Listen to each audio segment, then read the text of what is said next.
On the Love Boat. It's exciting and new. That's our new intro, by the way.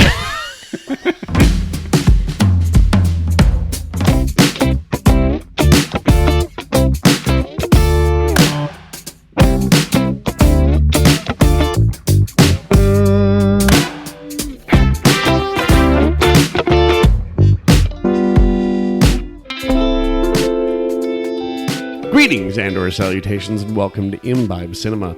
The Imbibe Cinema podcast is brought to you by the Blue Whiskey Independent Film Festival, otherwise known as BWIF. We are currently accepting submissions for our festival. We seek independent character-driven films of all lengths, styles, and genres. To learn more, please visit us at bwif.com. I am the Festival Operations Director and MC, Jonathan C. Leggett, along here with my co-hosts... Executive Director Michael Nowens. And Cinema Centennial Program Director... Trisha Leggett. In this episode, we're going to be discussing Lucky Number 11, which, oddly enough, comes up as The Wrong Man when you're attempting to digital download it off Apple. So That's weird. yeah, There's so many better names for the film. Like, you could even call it the Kansas City Shuffle. you could. Speaking of which, that is the cocktail that we are buying. And no more can I say about this drink than you look right and it goes left. For sure. I thought it was going to be one thing, and it ended up tasting like something entirely different. Yeah. It definitely looks like it should be this like almost sweet, fruity, cocktail-y kind of drink. And no mezcal and ginger. I mean, it's The tasty. bitters gives it a bit of a... Bitter. No, almost like a grenadine kind of feel. I don't know. It does like kind a of A little cherry. bit. Yeah. Yeah, a little bit. Well, But- the pineapple also helps on that. That does. Yeah. You know, it fools the eyes, it fools the nose. You think it's going to be sweet, and Yeah. then you're just like, oh. I've already drained mine, and the mezcal is really kicking in. Just saying. The recipe as well as pictures are available on our website, imbibecinema.com.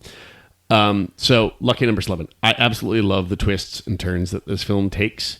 The second time watching it, because I watched this many moons ago, but the second time watching this specifically is even more enjoyable because you get to see all of the tricks that they take, all of the breadcrumbs that they lie, and it's honestly a solid story from the start to finish. Michael, what was the hook specifically for you in this film? So the hook for me, as strange as it may seem, it's probably because I'm a filmmaker. The seemingly never-ending list of executive producers on this film. I was like, hold on a minute. I have to back up because I feel like there has been over 20 producers on this film. You know what you don't know is it takes a village to produce this film. Absolutely.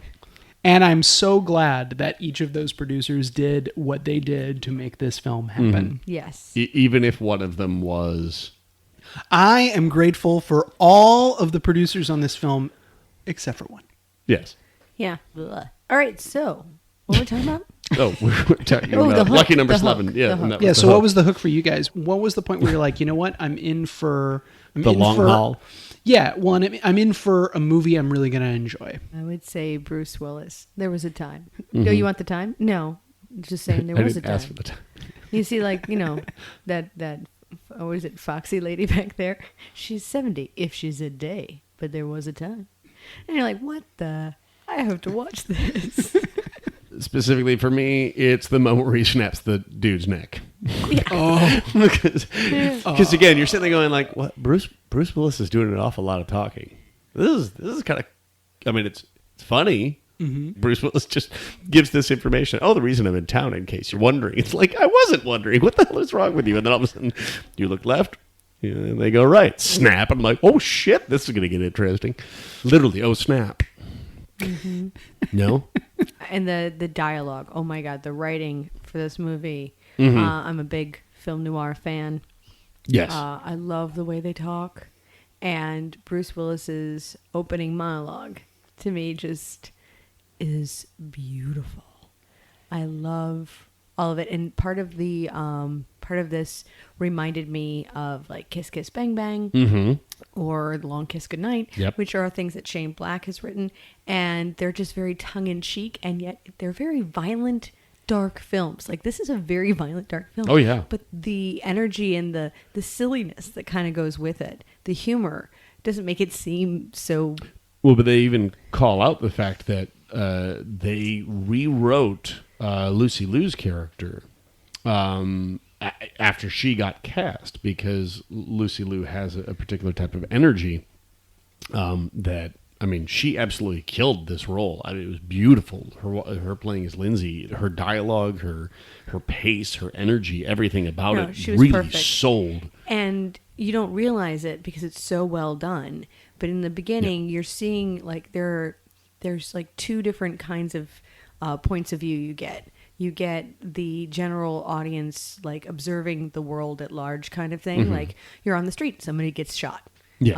Or somebody's shaving in front of a mirror. It's not like somebody's telling you a story or you're seeing their perspective. It's just general, hey, this is happening in the world. Yes. And then there's Lucy Liu's character, and basically the part of the Kansas City Shuffle is you think you're following Josh Hartnett's story, where you're really following Lucy Liu's story, because all the information you're getting from him sharing with her. Yes. Right? And that's the shift, because you're not directly being lied to. It's not like they're playing a cheap trick on you. They literally have like it set up where you just don't realize you're not following one, you're following the other. Right. And it's so well Oh, done. yeah. Yeah, very, very smoothly done from a writer who, you know, has been working on this for a very long time leading up to this, to a director that really embraced what the writer was going for. Everybody got it. And a lot of people seem to have joined the project because of the script, because of the director. A lot of the big actors because of the script. Right. And I mean, like Lucy Liu came after it for the script. Yep. And then Bruce Willis came said for the same director. thing.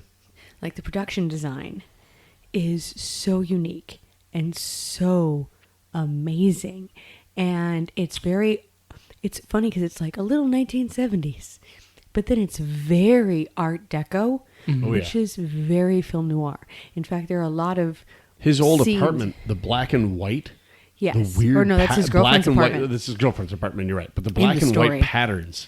Yes, but if you look at like the place where Lindsay and Nick live, that apartment complex, Yes. the hallway there, or the boss or the rabbi's penthouses. Yes. Yeah. If you put it in black and white, you're like, oh, this is the 1940s. Yes. Even though Art Deco is pretty much the 1920s, but it doesn't matter. It's famous in film noir. So, Yeah. I wonder what the experience of this movie would be like in black and white. right? Because of the contrast. Like the mist. Right. Like The Mist. Just some of the shots, like the point where the rabbi sends for him, and his two thugs come to pick him up. Yep. And they punch him in the gut, and then he's like bent over, and then the shot is him bent. You're like looking up, and you're seeing him bent over, and the guy leaning over next to him, going, "I think you just want to get in the like you just want to do as you're told." But it's such a weird shot, and it's Right. so cool. Yeah. And there are lots of shots like that, like the weird angle in which you've got Morgan Freeman and Sir Ben Kingsley when they're talking to each other because their backs are to each other, on the way the camera angle, and then some of the shots where they go from one penthouse to the other. Yeah. That kind of movement reminds me of. Is it Ritchie? Is it Guy Ritchie. Guy Ritchie stuff Yeah. where it's like that speed up, slow down? Yes. Right. Yeah. It's like crazy speed ramps that he does. Yeah. With the on the cinematography note, when we were deciding to do this movie and then, you know, taking a look at some of the cinematography, the name of the director, I was like, I've seen this name before, and Wicker Park. 4 episodes of Sherlock, specifically Study in Pink and Hounds of Baskerville. Oh, And there you that go. was- He also did Luke Cage. He did Victor Frankenstein. But it was There are a couple episodes of It that. was Sherlock Luke Cage. that was Sherlock. the click Oh, for easily. me, and the reason, actually, going off of the cinematography, which is, I think, a lot of a drive from him, would be my guess, because he is clearly a very like out of the box thinker when it comes to Visual. You know, how are we going to explain this moment, share this moment, because Sherlock, that grabbed me, I think, even before, I really got into the show, was how it was shot and how they presented that story. And I feel that with this movie, it's very, very, very similar. Oh yeah, The Study in Pink specifically is the pilot of the resurgence of Sherlock, and so the how he handled text messages, specifically in that when oh crap, who's the Benedict Cumberbatch? Well, no, it is Benedict Cumberbatch, but it's specifically the chief of police, Scotland Yard. Lestrade. Lestrade is doing like a press conference, and he says something, and immediately all of the press's phones start chirping because it's like, nope, that's wrong. He's got that fact wrong. It's like, what the, but like how he shows the words that everybody is then looking down at. I mean, it's just such a... Which is being done a lot now in TV and film, and being done in the very similar way that Sherlock did, Yeah. which I think is extremely interesting. Well, yeah, because Innovative. you're inventing what texting is a new, obviously relatively new thing, especially in representation of film. Yeah. Then this makes complete sense. It's a new form of grammar, like just like a jump cut, and that translates to novels now. Yeah. When you write, you can write a jump cut, and people follow it because it's like following a movie. Yeah. And that didn't exist before. Though at the same time, I do say that Peter Sova, who is the cinematographer for this, has worked on Push, Gangster Number 1, as well as Wicker Park. So these two have actually worked on a number of films together. Has anybody seen Gangster Number 1? I've never heard of it until now. And now I immediately want to go see it. I don't even want to see a trailer or Right. anything. I just want to see it. Well, I mean, Right. Talk about this. Malcolm McDowell, Oh, okay. Paul Bettany, Saffron Burrows. I mean, there's a number of names on here. But I mean, Malcolm McDowell, like that's a reason to watch a film right there. Right. Yeah, I mean, I that's a movie I'm going to be seeing in the next couple of weeks. Yeah, 1990. I liked Wicker Park. I really enjoyed that movie. It was not a movie that was, I think, very well received, but I do see the connection from an artistry standpoint. But I wouldn't have connected the two because obviously they're extremely different kinds of movies. Yes. So the next question that we have is, at what point did you realize that there was going to be a twist? Trisha, I turn to you because It you're is the one so that figures long ago. these things out. It was That's true. so long Oh, ago, I don't Honestly, remember. No matter how many times I tell this story, it still hurts my soul a little. We're watching episode 7 of Star Wars in the theaters. Spoilers. And we're just spoilers. If you haven't seen it, honestly, I have no idea why you're listening to us talk about film if you haven't seen Star Wars. Like, legit, not because of us, but like if you're listening to a film podcast and you haven't seen Star Wars, I'd have to question. So we're in the theater and we're watching it, and I'm enjoying my popcorn and I'm enjoying the movie, and Trisha just goes, "Oh no!" And I went, "What?" And she goes, Nothing. and I'm like, "What? No? What do you mean? Well, You said, oh no." Yeah, well, we just brought an old man to a Death Star to rescue a girl, and that normally doesn't work out well for them. And I went, "No." Oh shit. And from that point on, immediately- John just enjoyed the popcorn. Yes, because all of a sudden when Han Solo died, I'm like, she knew it. She knew it. How did she know? Oh, my father always used to say, "You've seen this one before," and Oh, I'm that's like, right. "No, He I was used to just get ticked at paying you, too. attention, and I'm guessing." I I'm guess. guess. No No one's one's coming. coming. Blinken, get down from there. You'll hurt yourself. Random Mel Brooks reference. Oh, okay. Or is it?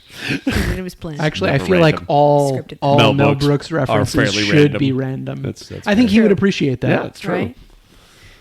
All right. Anyways. So, at what point do you feel that you realize the twist? I don't remember my first viewing of this. I just remember I fell in love with it. I loved everything, every aspect of this film. Well, let me ask you and this the question. writing was especially amazing to me because most films I don't notice the writing, And in this one, I was like, the dialogue, oh my God. Because films are a lot of show me, and plays are a lot of tell me. And yes, that was redundant. However, Well done. thank you. But yeah, movies, especially like, speaking of random references, Eddie Izzard will tell you is American movies are like, you fuck my wife, explosion. View of a pond, Popcorn. Exactly. Meanwhile, Great Britain is all like, oh, Sebastian. Yeah. Arranging Stacking matches. matches. And Yes. you're like, do I eat the popcorn or do not eat the popcorn? Do I eat the popcorn or do not eat the I popcorn? don't Yeah. know. There's no rhythm to this. You had a question you wanted to ask, Yes, Trish, sorry. though, in regards to this. Oh, yeah, no, I was just going to say, all right, you may not remember the moment where you were like, oh, there's a twist here. Right. Were you surprised when the twist happened? I think I was. I feel think like you I would was. need to, because because- it wouldn't have been like such a great movie in my mind. Like Exactly. the life Yeah. of You David Gale, immediately- not a great movie for me because I figured it out in the first 30 minutes. And The I was moment- like, well, I know yeah. what happened to David Gale. Because the moment you figure out something, you're like, oh, and then when it ends up playing out even similarly to that, you're like, well, this movie was predictable.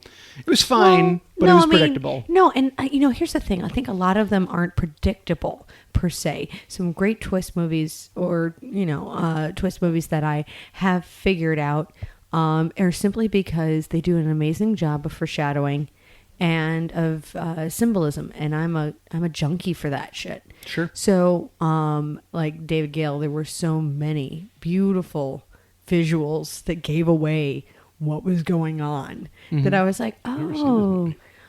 There are movies with plot twists that I did not want to watch because the trailer tried to give nothing away and therefore made it look like a dumb movie. Like, I remember seeing the trailer for Fight Club and went, it's a bunch of guys I knew you were gonna punching say each Fight other. Club. This is a stupid idea.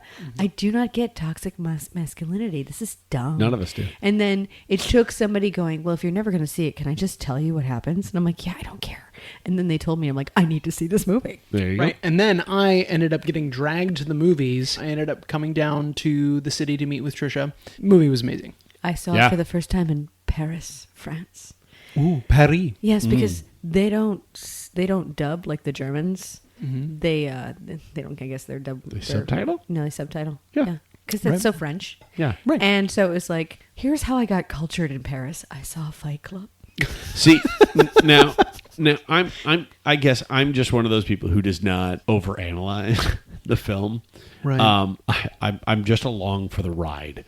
I try to be the exact same way. And you know what? One of the things, like, especially from, as an actor and me as a filmmaker, I feel like I haven't lost my love for the craft. That's good. If I have the ability to just be in the moment and not think about it. However, there are movies that you do watch where you're just like, oh man, and then this There's is a going to boom happen, and then this is going to happen, or you and then just- this is going to happen. But I Yeah. try not to. I try to go into it and going, all right, I want this to be a great movie. Yeah. I had we all watched Jesus, much noise. Lord Almighty give us strength. Can you start that again? Right. We went. We watched the behind the scenes before doing the podcast tonight. Oh, yeah. Sir Ben Kingsley said Oh. one of the things that he loved about the film was, I love that you as a film goer, you don't think I'm an idiot. The director doesn't Yeah, think the I'm director. an idiot. Yeah. They have to be spoon fed everything. That you have to, because some of the best films to me are the ones that make you go, wait a minute, what's going on? And you try you're engaged and you're following. Mm-hmm. To me, I mean, again, it depends on the day. There are days you want your brain to be off. Yeah. And you just want to enjoy and you don't want to think. But there are great films. Like one of the things I remember in the theater seeing where I hadn't seen a movie that engaged me so much in a very long time was when Matrix came out. And I was like, that movie made me think, I want to see that movie again. I don't think I caught all of that. What was your favorite plot twist film? To me, it's Sixth Sense. My God, that was a good one. I Yeah. loved it. And they did such a brilliant job of using symbolism throughout. The red was all the hints along. And there were so many cues. And I missed all of them because I was so in the movie was great. I don't think I caught red until she just said it. Yeah, anytime there's a Really? ghost, there's red. You didn't know that? Oh, you're going to have to watch that movie Watch it again. See, that's the best part, I think, about movies, though, with twists, is they're so much more enjoyable a second, third, fourth, fifth time. It's like an onion. There's so many layers to it. I would say, like, The Usual Suspects was a big impact when we were Oh, yeah. kids.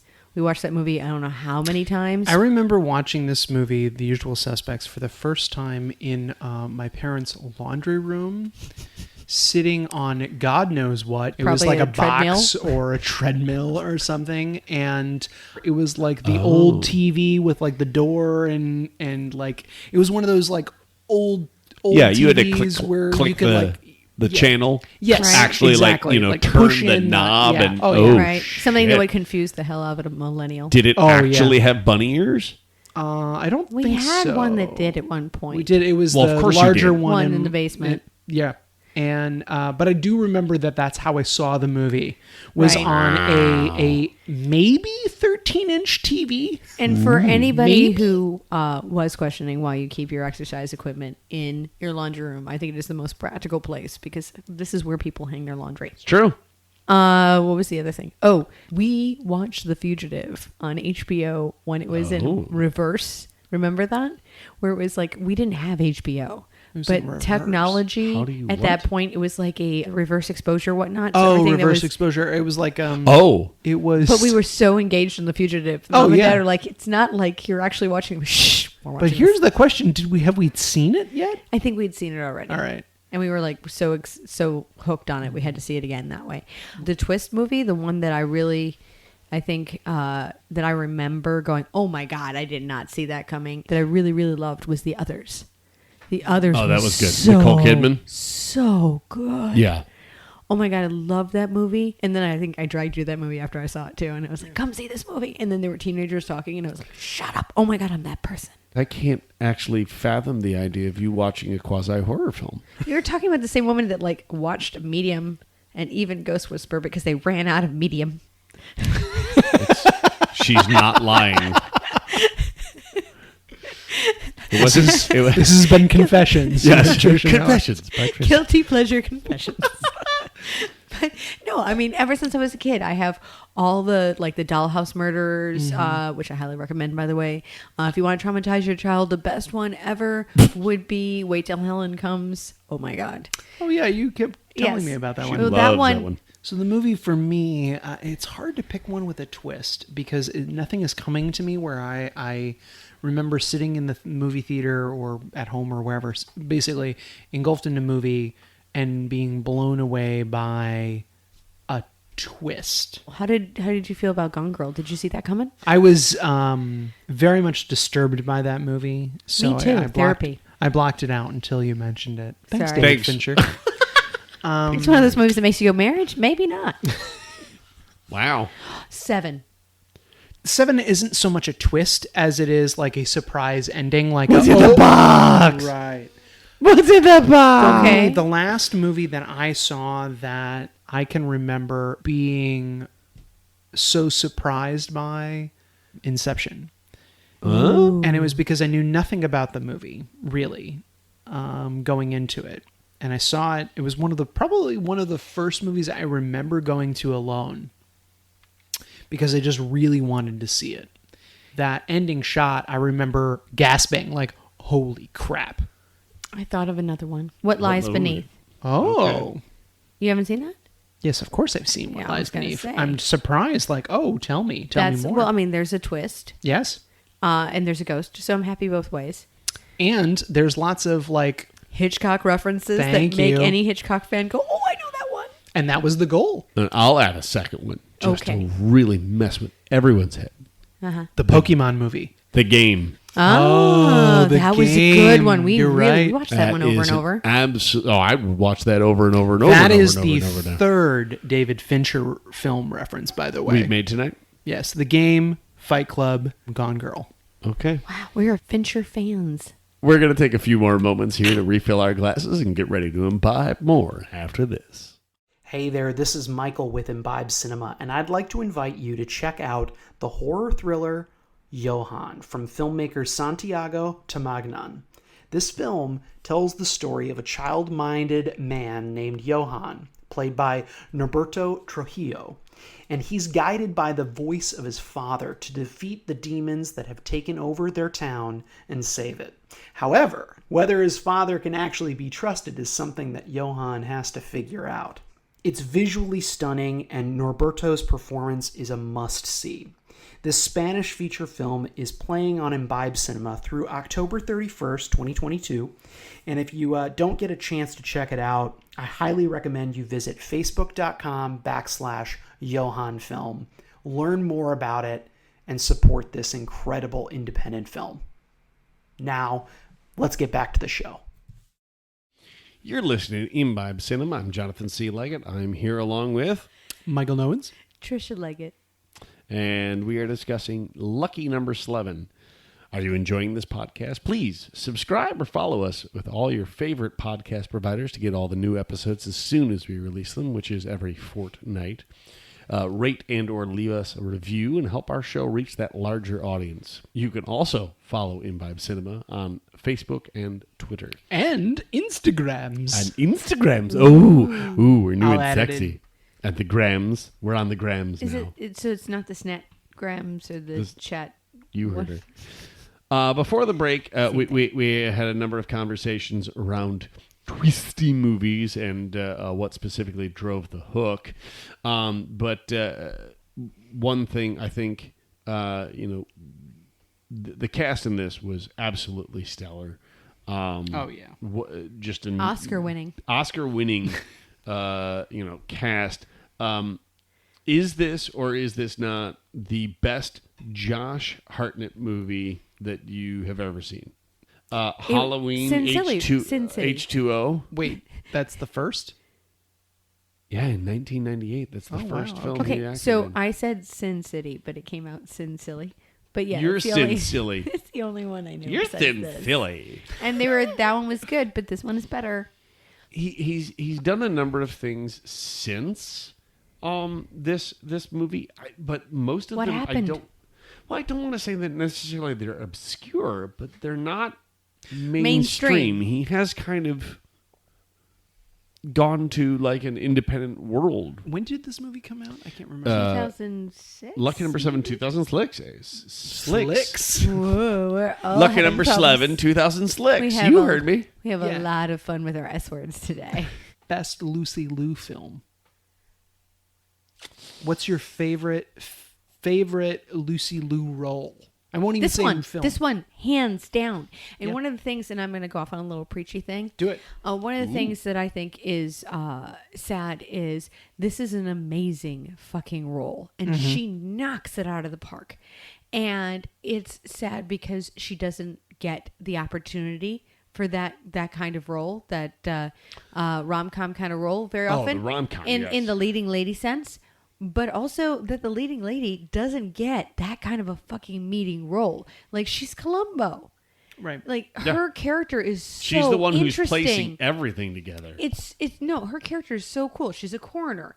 She's not like, and here's the thing: if this is a film noir, which it is, or neo film noir, as it were, the thought is you look back at a lot of film noir, and the women are femme fatale. Right. They Yes. are either the devil or they're innocent, but they're not like They're nuanced one-dimensional. and layered and Exactly. and quirky and fun. And she is amazing. And what's sad to me, and here's where I get on my little women Do it. rant, is that women don't get the kind of roles like this very often because they're not written very often. Yep. Exactly. And what I would say is, as we learned from the behind the scenes on this film, she is a whole huge part of the reason why her character is as good as it is. They Yes. rewrote it. 1000%. She's the only female character in the whole movie.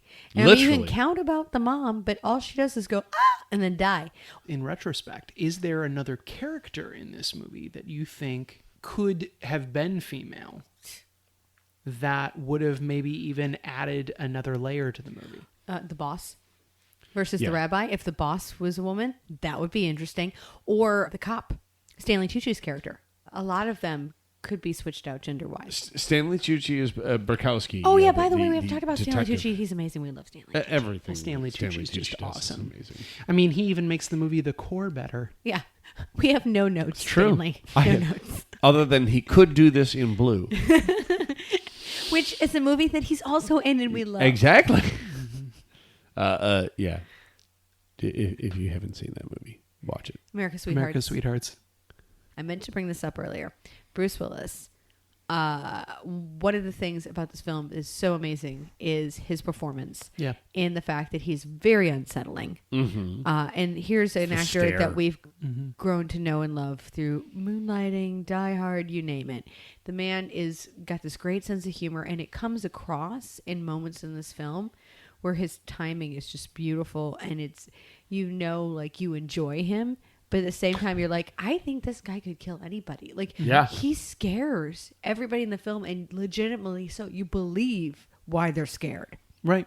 And I think he does such an amazing job of being scary, because it's very hard for, I think, a good guy to become the bad guy without us going, meh. Well, see, comedy, of course, is Bruce Willis, and one of my favorite stories of all time when it comes to my formative years was I went to the cinemas with my girlfriend and her friend at the time, and we went and saw Armageddon, and we're watching Armageddon, and Ben Affleck draws the short straw, and both of them start legitimately sobbing in the movie theater. And I looked at both of them like they had grown two heads and went, Bruce Willis is in this movie, right? Ben Affleck is not saving the world. Ben Affleck will never save the world, ever. He barely saves Gotham. Maybe not really. Oh, no, he doesn't damn. do that. In fact, no Batman ever has All saved right, Gotham. all right. Hold I'm on just a second. saying, Hold on a Batman second. is terrible Hold on a about second. that. Hold on a second. Before we knock the shit Out of Ben Affleck. out of Ben Affleck, I have a theory Ooh. that Ben Affleck is, strangely enough, at his best when he's directing himself, which makes no sense because that's usually when you're not good. Yeah, But if you watch Argo, I've heard. have you guys seen that? No. No. Oh, we have to watch Argo. Okay. Watch Argo, and then what was the movie he made right before that? Shit, what was the movie? I haven't seen that one. No. This is the one. I know what you're talking about. It's The isn't it- Town. The Town. I was like, it's I named heard after a that was good, location. too. The Town. But I highly recommend it. It's really, really good. So back to topic. Sorry. Yes, topics. What were we talking about? So Bruce Willis, you were talking about. Yeah, he's very good at being creepy in this film.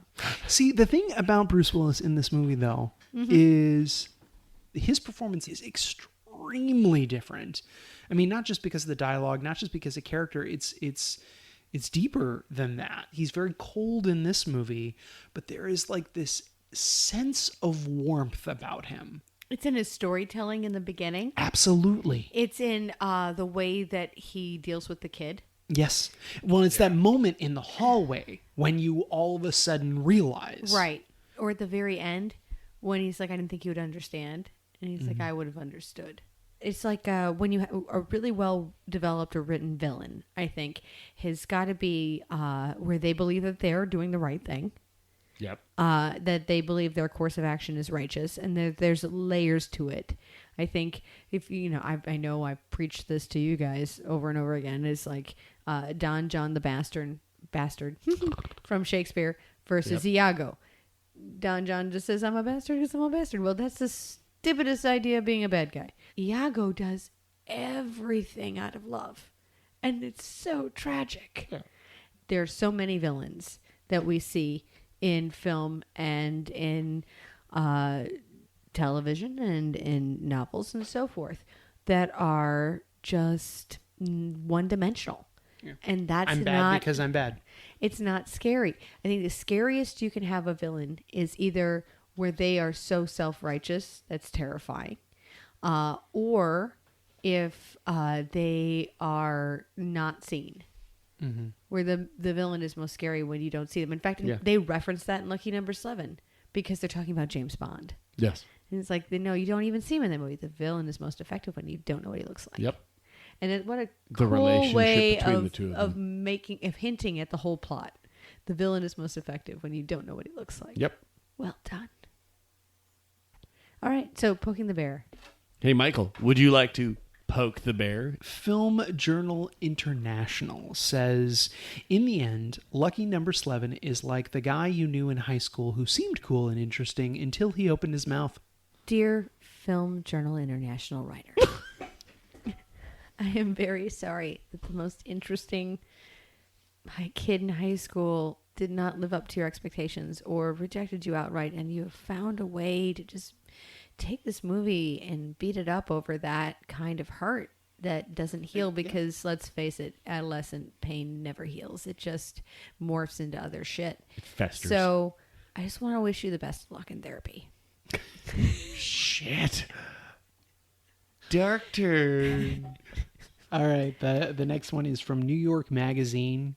It shrinks your perception of what movies can do. Do with what? Go watch Blue's Clues, you idiot. No, this film is smart and it encourages its viewers to think, and it is a great homage and contribution to noir. It is well written, well performed, well directed. Everything, music, all of it is beautifully done. And I don't know what you expect film to do, but I think that's what it was supposed to do. Yeah. Final one from Metromix.com. It's the hipster you try to ignore at the party, knowing he's got one good story, but will keep talking until you agree he's cooler and smarter than you. This has no man bun. Don't call this a hipster. This has no man bun. Were there any man buns in this movie? I No, can't there were remember not a one. single there were man not. bun. I think that whoever wrote that article should get together with the person that wrote the first article, because they both have trauma from high school about being rejected, and they need to get together. I think I've just match made two critics. Oh, dear. We greatly appreciate all of our listeners for choosing this podcast and supporting independent films. Keep an ear out for our next episode, and to check out our show notes or to just drop us a line or a note, please visit us at imbibecinema.com. Once again, I am Jonathan C. Leggett, and thanks for imbibing with us. Cheers.